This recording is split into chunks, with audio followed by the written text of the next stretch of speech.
अंतरिक्ष के क्षेत्र में अपनी प्रतिभा का लोहा मनवा चुके इसरो ने आज एक और इतिहास रच दिया है। इसरो ने अपने पहले स्मॉल सैटेलाइट लॉन्च व्हीकल यानी SSLV रॉकेट को श्रीहरिकोटा से प्रक्षेपित कर दिया है। इस मिशन के लिए इसरो के वैज्ञानिक और विशेषज्ञ पिछले कई हफ्तों से जुटे थे। SSLV का उपयोग उपग्रह भेजने में पहली बार होगा। इससे पहले PSLV और GSLV यानी पोलर सैटेलाइट और जियोसिंक्रोनस लॉन्च व्हीकल रॉकेटों से उपग्रह प्रक्षेपित किए जाते थे। इसरो का ये मिशन कई मायनों में ऐतिहासिक है। PSLV, GSLV मार्क 2 और मार्क 3 को सफलतापूर्वक ऑपरेशनल करने के बाद इसरो के इस नए रॉकेट का पहला प्रायोगिक प्रक्षेपण है। इस रॉकेट के विकास से इसरो के पास सभी श्रेणी के उपग्रहों के प्रक्षेपण के लिए एक अलग रॉकेट उपलब्ध होगा। इसरो इस रॉकेट की मदद से बेहद कम समय और खर्च में 500 किलो तक के उपग्रह निचले परिक्रमा पथ यानी पृथ्वी से लगभग 500 किलोमीटर ऊपर तक पर भेजे जा सकेंगे। इससे पहले लॉन्च PSLV द्वारा किए जाते थे, जिसकी लागत काफी ज्यादा थी और उसके निर्माण में भी लगभग 45 दिन और 600 इंजीनियर लगते थे। PSLV को लॉन्च करने के लिए पेलोड पूरा करने के लिए सैटेलाइट का इंतजार करना पड़ता था। वहीं SSLV को 6 इंजीनियर सिर्फ एक हफ्ते में तैयार कर सकते हैं। ये 10 किलोग्राम से 500 किलोग्राम तक के सैटेलाइट को आसानी से अंतरिक्ष में प्रक्षेपित कर सकता है। इसकी लागत PSLV से 10 गुना कम है। अगर उपग्रह तैयार है तो रॉकेट भी तैयार है। SSLV के आने से वैश्विक बाजार में इसरो अंतरिक्ष के कारोबार में कड़ी प्रतिस्पर्धा देगा। छोटे छोटे देशों के 500 किलोग्राम तक के उपग्रह के लिए ये वरदान साबित होगा।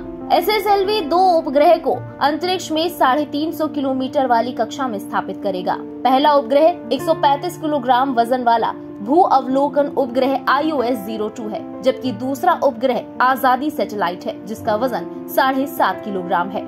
गौरतलब है कि SSLV में भारत की बेटियों द्वारा बनाया गया आजादी सैटेलाइट भी है। 7.5 किलोग्राम की इस सैटेलाइट को देश के अलग अलग हिस्सों, अलग अलग प्रांत के 75 स्कूल की 750 स्कूली छात्राओं ने मिलकर बनाया है। आजादी के 75वें स्वतंत्रता दिवस पर मनाए जा रहे अमृत महोत्सव के लिए 75 स्कूल की 750 लड़कियां, जहां एक ओर आजादी के 75 सालों को इंगित करता है, वहीं दूसरी ओर देश की नारी शक्ति और देश के भविष्य में बेटियों की भागीदारी को भी दर्शाता है।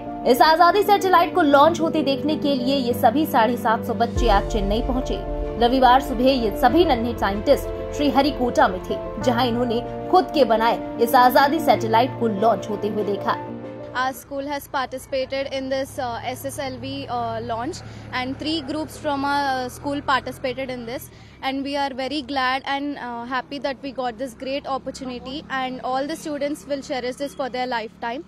And we have worked hard on this, and we are ready, and we are going to witness the launch today. Today we are here for the satellite launch, which is based on the Azadi Ka Amrit Mahotsav, which is the program conducted for our 75th Independence Day.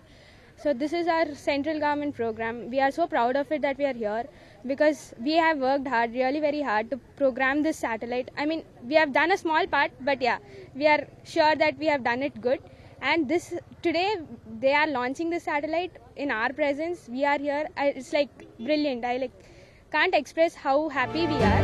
इस आजादी satellite का वजन 7.5 kilogram है और इसमें कुल 75 chips लगे हैं। एक कैमरा भी लगा है जो अंतरिक्ष में सोलर पैनल के खुलने के साथ ही तस्वीरें लेकर भेजना शुरू करेगा। आजादी के अमृत महोत्सव के अवसर पर एक तिरंगा भी होगा, यानी भारत की आजादी के अवसर पर तिरंगा अंतरिक्ष में भी लहराएगा। इस खास खबर में बस इतना ही। देश और दुनिया की बाकी खबरों के लिए सब्सक्राइब करें इंडिया पब्लिक खबर के YouTube चैनल को और बेल आइकन दबाना बिल्कुल ना भूलें।